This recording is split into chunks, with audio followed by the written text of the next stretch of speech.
Hello guys, International Business and Trade.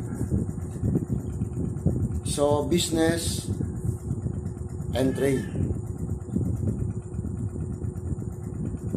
Movements of goods from one country to another, exporting and importing trades.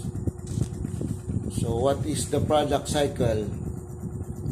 New product, maturing product, and standardized product. So what the three types of international trade is import, export, and entrepot trade. So history, kingdom and empires during the time have recorded early trades earlier than Sumerian civilization or Mesopotamia civilization. So there is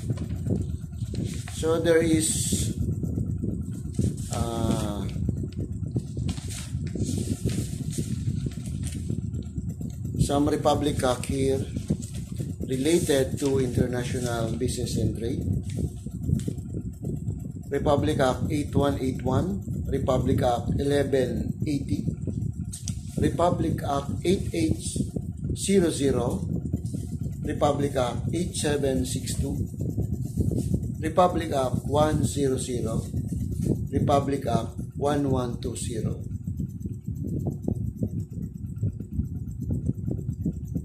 3. Republic Act 8179, Republic Act 10667, Republic Act 11595, Republic Act 10863, Republic Act 7042, Republic Act 7844, Republic Act 10679, Republic Act 10697, Republic Act 7916, Republic Act 1937, Republic Act 7394, Republic Act 10922.